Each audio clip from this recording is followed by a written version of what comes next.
Good evening. My name is Tom. I come to you from the Rustic log cabin in northern Maine.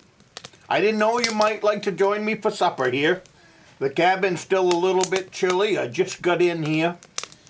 But I want to ride in. I got up here and there was 4 trees across the road that leads up to my cabin here. So the pickup still hasn't made it in. The pickup is out where the last of the trees was that I got cut up.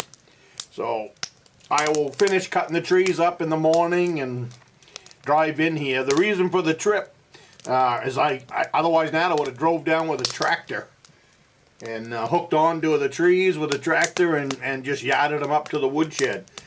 But in the back of my pickup is a tractor tire. So it's a rear tractor tire to my John Deere out there. And that's why I'm up here. I'm up here. I'll be headed home Christmas Eve. I'll be headed home on Thursday, so I'm up here for 4 days. So with any luck, I want to get the tire on. I'll definitely do that. And then I want to put that snowblower on that you guys have seen. The video I done back in the summer when I purchased a snowblower to put on the back of the tractor. So I'm going to mount that on the back of the tractor while I'm here. I'm going to get that tire put on. And a whole lot of other work now, because now I got to clean out. There was 4 trees, anywhere from 6 inches to 10 inches across. 2 of them are very dry, so they'll end up in the woodshed right now, and that'll be my heat for the winter. And then there was another one that was green. I'll still bring it up here, but I'll put it in a woodshed where it's not going to be in the way of my dry wood. But I'm having homemade beef stew here tonight. Leftovers from yesterday's lunch. Well, you know, family Christmases, sometimes they start a little early, but we had one side of the family, my parents, came down for Christmas dinner, and we had homemade beef stew. I know you probably can't see it in there, but my wife makes a really good beef stew. So it's leftovers. I was hoping there'd be some leftovers, because I didn't really want to cook tonight. I knew the trees was across the road because I've got a neighbor that I am friends with, and he checks in on my cabin once in a while. And he checked in on the cabin and said, "You better bring your chainsaw, buddy." So I did. But anyways, I got some gear to show you. You know, the nice thing about Christmas, especially Christmas for me, is that my family all knows that I fish and I hunt and all that. So they've always told me that I'm very easy to buy for. So I guess there's just lots of things you need when you fish and hunt. But anyway, I got this is a board for hooking a fish to and scaling them. So I'm looking forward to using. I'll actually get to use this winter because I catch whitefish out here, and whitefish have scales on them.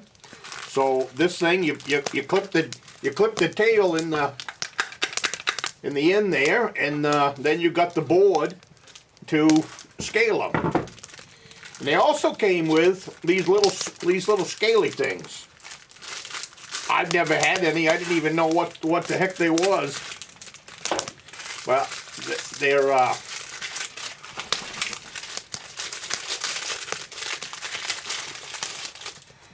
they have teeth. I don't know if you can see on there, but they've got teeth on there. So you clip the fish in here, and he's laying on the board, and then you got this handle, kind of like a brush, and you go backwards on the fish from the tail to the head, and that'll take off all the fish scales, and then you rinse him off in a bucket of water. So I'm looking forward to trying this out this winter on them whitefish.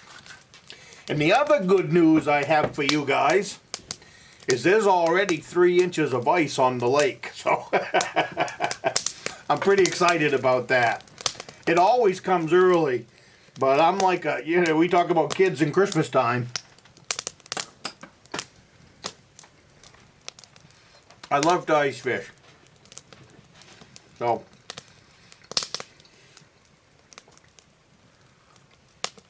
there's 3 inches of ice out there right now.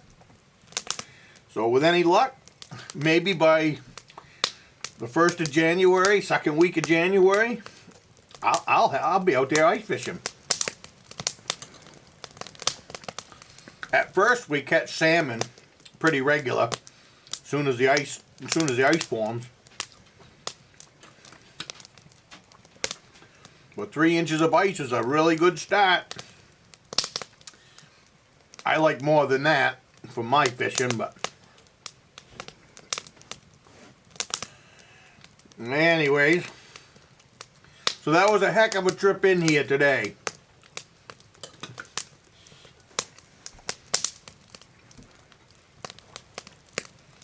But every once in a while, when you get them bad storms, I got my beagle. She's down on the floor. I'm sure she's waiting for a bite. I didn't want to cook today because I knew it was going to be some work to get in here. So I got the truck in as far as I could. And then I have a little sled.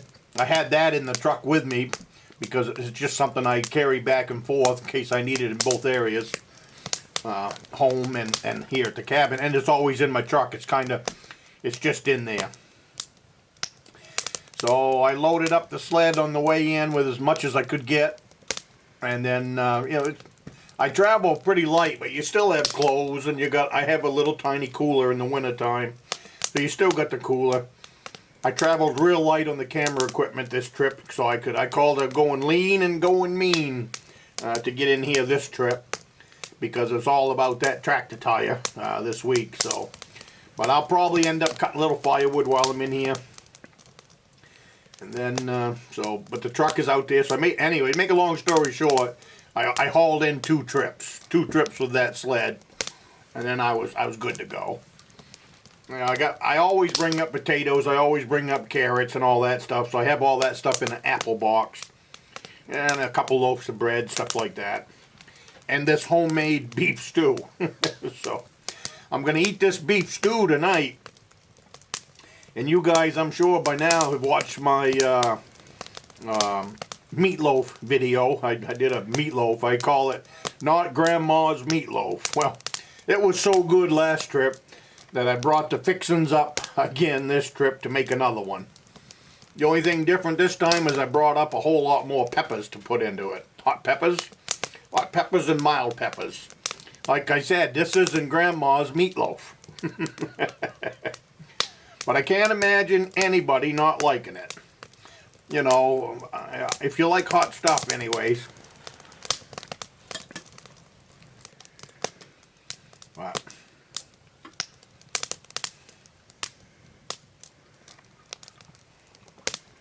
I let the dog out to go to the bathroom just before dark.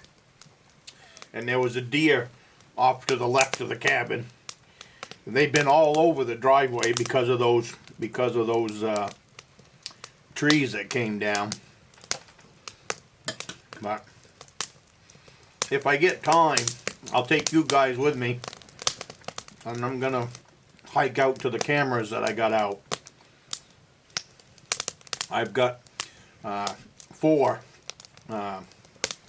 trail cameras out that have been out now for about 4 weeks. So I'm hoping that they've got some nice bucks on them, or some nice wildlife, anything. I really don't care. I love getting wildlife on the cameras, so I'll get them. I'll share the trip with you guys out to where the cameras are. I've got one right behind the cabin, only about 200 feet. I'll show you tomorrow. And if there's a big buck crossing there, that's pretty close to the cabin.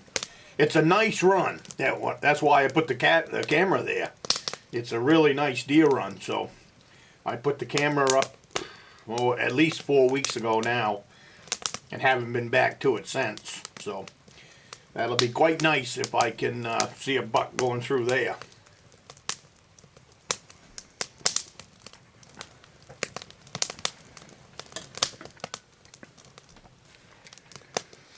Well, I hope you guys got a cup of coffee.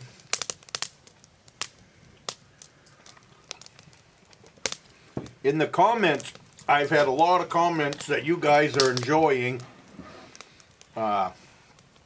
sitting at the kitchen table with me here at the cabin, sitting around the fire for the wood stove. That's great. That's what I wanted. I wanted to invite you into my cabin. I will do, I had another comment,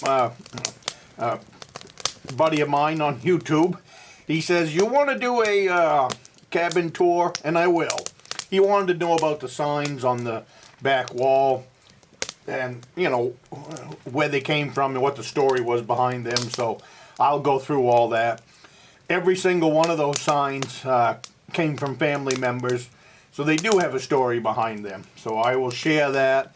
And I'll share my kitchen. Believe it or not, my kitchen, this cabin is 18 feet deep. And my kitchen goes 18 feet, one whole wall. So I will definitely share my kitchen with you. You guys can see from the stovepipe back, but I got a big set of cabinets down here that holds, it's all just kitchen stuff and stuff that, you know, stuff I need for cooking and all that, but nothing special. There's nothing there that doesn't either come from a lawn sale or a garage sale. Same thing with all the pots and pans you see hanging up here. 99% of them came from a garage sale or a lawn sale. And there's a pile of them, but I have reasons for why there's so many. One of the reasons is that I always bring a pan with me. Whether I'm going snowshoeing or ice fishing or going out with the four-wheelers, wherever I'm headed, the back of the pickup, if I'm headed, 60, 70 miles from here into other places that I hunt. So I have these kitchens that I bring with me. My main pots and pans I leave here in the cabin, but I have other ones that they're not crappy, but they're not the best either. So they work really good for taking ice fishing or taking on these, back of this four-wheeler and all that. If you lose them or something happens to them, you're not out anything. So that's kind of my thought process there. But my cast iron frying pans and all that, they stay right here in the cabin. I have a couple of 8-inch ones that I take out. You guys have seen those quite a bit out at the lean-to. And that's what those ones were bought for. Those are bought for traveling. I like my cast iron, and the 8-inch one does more than enough cooking for, especially for one person. But still warming the cabin up.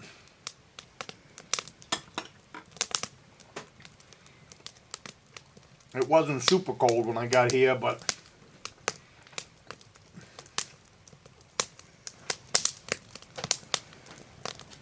you can probably hear the crackling in the background.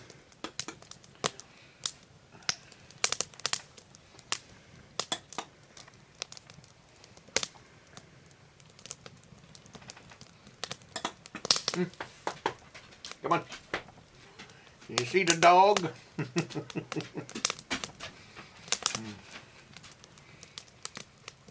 She doesn't like it when I eat out of a cereal bowl,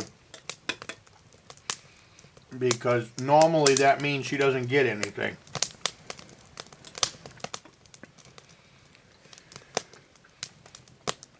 So tomorrow morning, we'll get up and we'll figure out how we're going to get that tire in here. I'm going to show you that tire because it's a pretty big tire. What happened to it is there's a story behind this tire. But what happened to it is the rim rotted out all around the air stem to blow it up. And the reason it rotted out is because the tire was full of calcium. Calcium is added to tractor tires to give them weight, so that the tractor, just has more traction. And so what happened was it must have leaked over the years, and that calcium rotted out the rim. But when I went to buy a new rim for it, they don't make it anymore. John Deere doesn't make the rim for that tractor. So that was quite a bummer. I found that out 2 years ago. So I've been doing my homework and all that, figuring out what I was going to do, and trying to find one. And I, short of paying lots of money for it, I could find some used ones out west, but then have to have them shipped into Maine.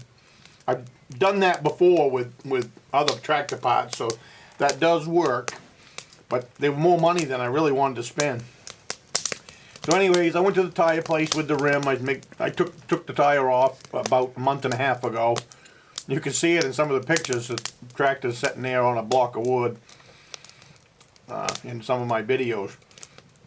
But I took the tire down to the tire shop, and they took the tire off.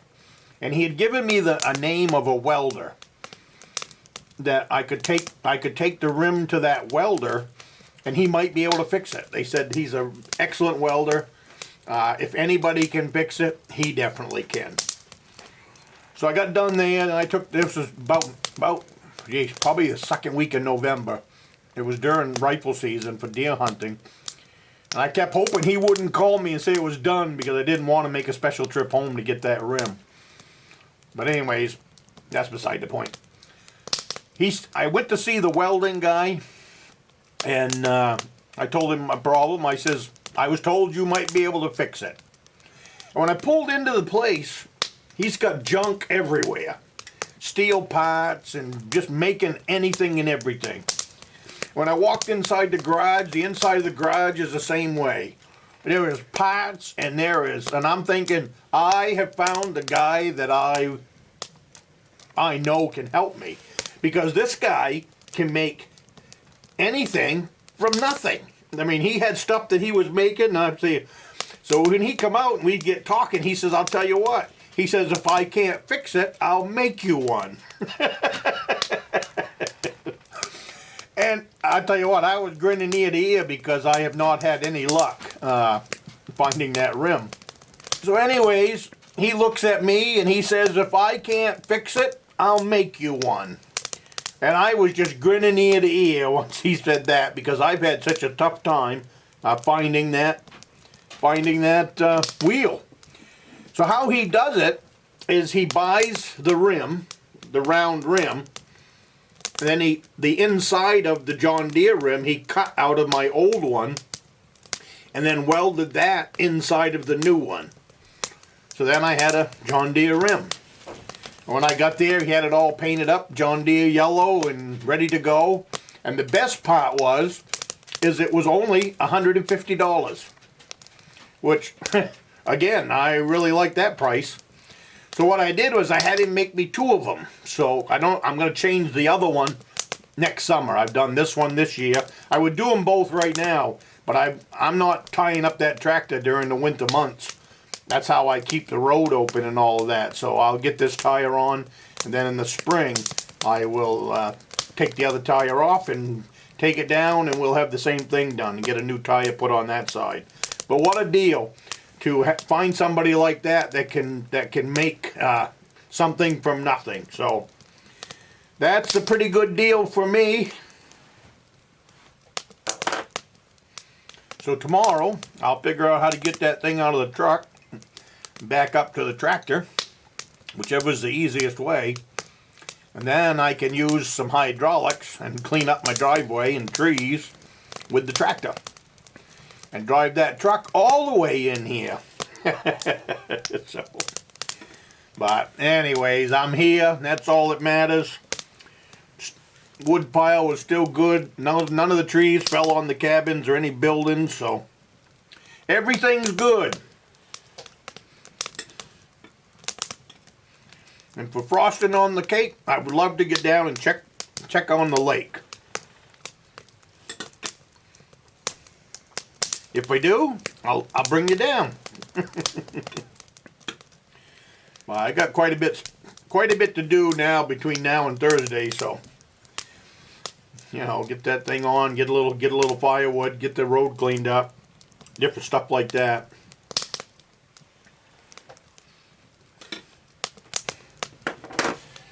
Well, thank you for joining me for supper, and I will see you in the morning, and we will start tomorrow and see what the heck we're gonna do.